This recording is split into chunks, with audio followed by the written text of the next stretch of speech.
paint, no decals, and no assembly. This awesome figure came off the printer exactly like this, and it's just wow. The UV printer that made this is the new HeyGears G1X, and it's one of the most interesting machines I've had in my shop this year.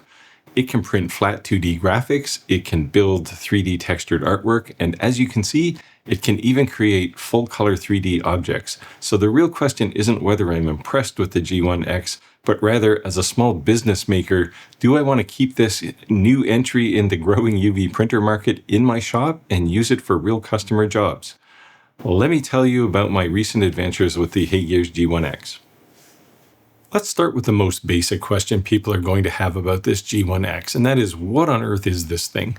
The G1X is a UV printer, and it isn't what I would consider a hobby machine. It's more of a prosumer, small business UV printer that actually could replace a typical inkjet printer, small CNC, or even a 3D printer.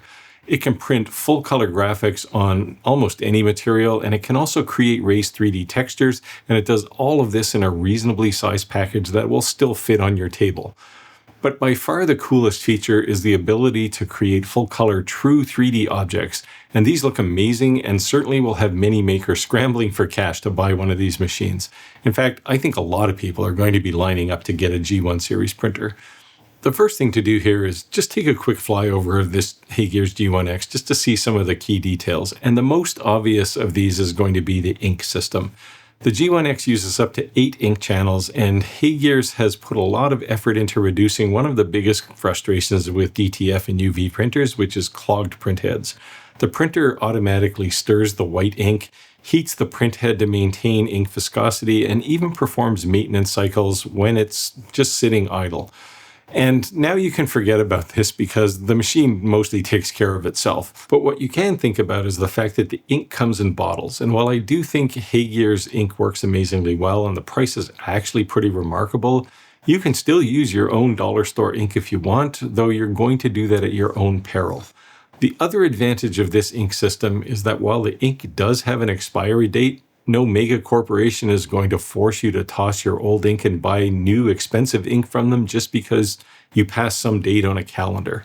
So go ahead and use your year-old ink, but again, you're doing that at your own risk.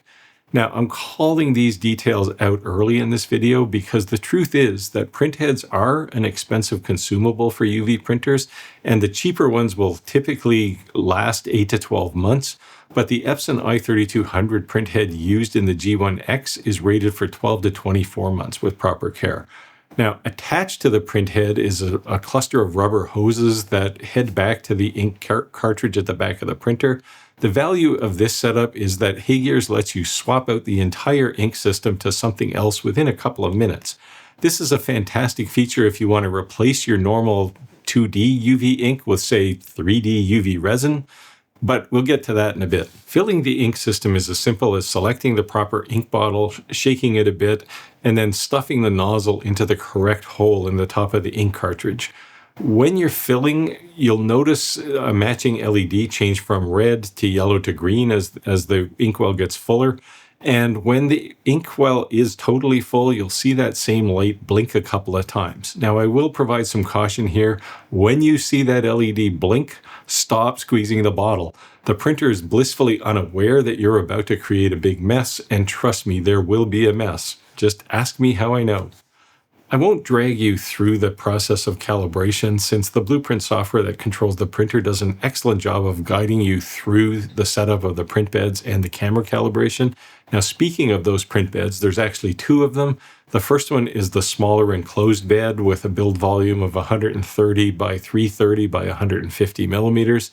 There's also a larger open flatbed that's 330 by 420 by 130 millimeters, and that's for bigger jobs, of course. There's even a rotary attachment that you can choose, and that fits into the same mounting mechanism as the beds, and that lets you print cylindrical things like tumblers, for example. Now, swapping between these variations takes just seconds, so if you're doing a lot of mixed projects, you won't be slowed down by the hardware as you do these configuration changes. Now, since I mentioned Blueprint, I'll let you know that you will need to install this on your computer because it's the thing that controls your designs, the printing, as well as printer maintenance and calibration, of course. The good news is that there are versions of Blueprint for both Windows and Mac, and even in beta form, the one I've been using, it's pretty stable and predictable, though there are a few usability traps, and I will explain those along the way, though HeyGears says that they are doing some reconfiguration of the software as I do this review. Before we get to some projects, I will point out a couple of maintenance requirements that you're going to need to pay attention to on the G1X. On the right side of the printer, you're going to find a waste container, and you will need to empty that periodically. All you really need to do is open the cover, slide the container out, and dump it into some larger waste container for disposal. Now, I don't have the specific chemical details of the waste ink, but I'll still take mine to my local hazardous waste site for disposal just because it's easy. Now, something you will notice about the HeyGears 2D ink is that there's very little smell. If you've used other UV printers, then this is going to come as a pleasant surprise, which on its own might be a reason to buy this printer. In the case of my UFIMAKE E1, which I generally love, it does have fairly smelly ink, and it was to the point where I had to 3D print a duct and vent the printer directly outside. But that doesn't seem to be the case for the G1X. The carbon filter that's built into the printer here seems to do a great job of keeping VOCs under control. And that's more than enough words here, so let's get to the reason most people are here to watch this video, which is showing some cool prints. Now, of course, to create any print jobs, we need to use a tool, and that tool in HeyGears world is something called Blueprint, which works pretty well, I mentioned. And I created a project here, a 2D project, and I'm just going to drag an image of my dogs. And you can see there's a few tools over on the right-hand side. So if you need to scale this or crop it or do anything, you can use those tools. And when you're happy, really all you need to do at this point, you can do a position which determines the material and the focus and whatnot. And then you can just hit the print button, and that's all you really need to do. Now, I'll show you a sped up version of what this job looks like. This is about, 40 times the speed. It took about, 10 minutes. And you can see the output here. And if I grab this off the printer, you'll see that it looks like a photograph. Now, you will see a bit of a mosaic on the material here. That's actually my camera being messed up by the texture on the canvas, but it works really well. Now, let me show you some of the other things I did. I wanted to test a bunch of different materials and 2D and 3D textures. So I'll show you this. This is the very first thing I did. You can actually see I did a print test on the back, and then I printed this. It's some guy on a motorcycle. Looks great.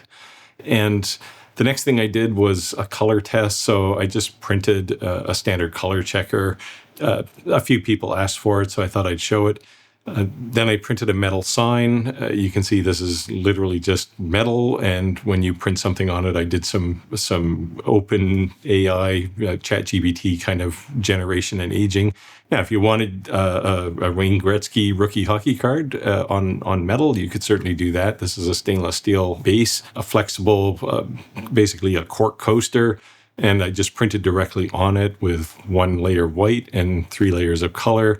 And of course, stickers. These are actually laminated. I won't show you the lamination process. Now, if you want to do something really cool, you can do printing on the back side of something. So in this case, I did a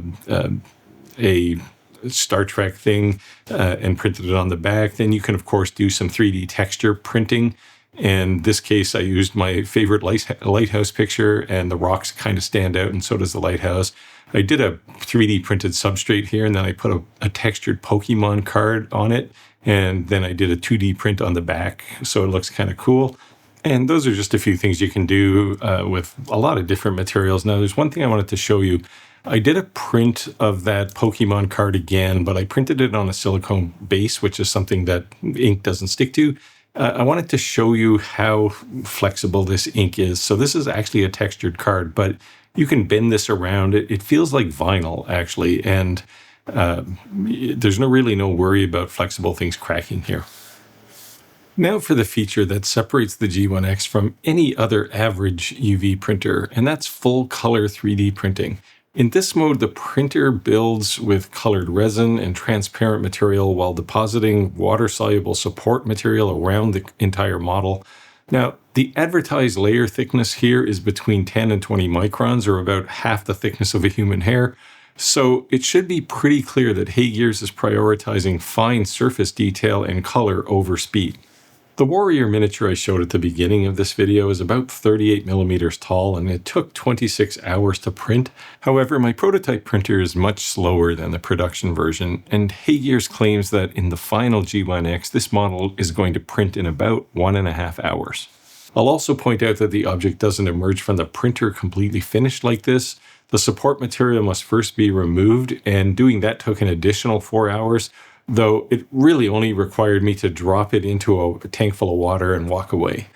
The advantage of 3D printing objects on the G1X is pretty immediate. Everything you print comes out in full color and looks amazing. So with regard to post-processing, there was no priming, masking, or hand painting, and that means there's essentially no unexpected labor after the print is finished. Now let me really zoom in on this model so that you can see the print quality here. Look closely at the gradients, the fine details, and the transitions between colors. The surface detail is spectacular, showing no signs of layer lines or color bleeding. However, before you get too excited, I will tell you that the G1X isn't going to replace a fast filament printer for inexpensive functional parts, or at this point at least, not a fast SLA printer either if you want just raw speed. The value in the G1X lies in the objects that it produces, where color and presentation are integral to the object as it's being printed. And this means that you can print character models, personalized figurines, architectural models, educational pieces, even product prototypes and high-value collectibles without a lot of thought or manual labor applied. So if you're running a side hustle or a small business, you will be eliminating hours of surface prep and tedious hand painting, and this definitely will be more important than the overall print time. The machine can run while you work on something else, and compared to old-fashioned hand finishing and complete attention to detail, this is definitely a better way to create these things. Now let me just run through the 3D models that I did print here just so you can get a feel. And I started with something simple, this pawn, and it's very symmetrical, so there's really not much difficulty here, and it's all white, so I don't have to worry about color. And if I turn it over, you can actually see the lettering on the bottom rim of this piece, and that'll give you a real kind of testament to how good this printer is. The next thing I printed was this cute little dinosaur. He came from the HeyGears library out of Blueprint. And I thought it was nice, so I printed that. Now, if you're observant, you will notice one of his spines is broken off at the top. The material here isn't especially brittle, but when I took this out of the washer, it's kind of slimy still, so I happened to drop it and it landed on my concrete floor head down, and that spine took a hit and snapped off, and I didn't have time to print another one. This third one is a half a strawberry, and I showed this up on the HeyGears Facebook group. But I printed this one because it looked pretty realistic, and a couple of people who've seen it in person said exactly the same thing. So, definitely it's an impressive output.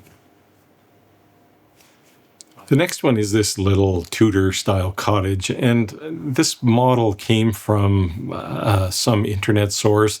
And I didn't actually verify it before I printed it, and I should have, because you will see some separation on the ends, on the gable ends of the roof.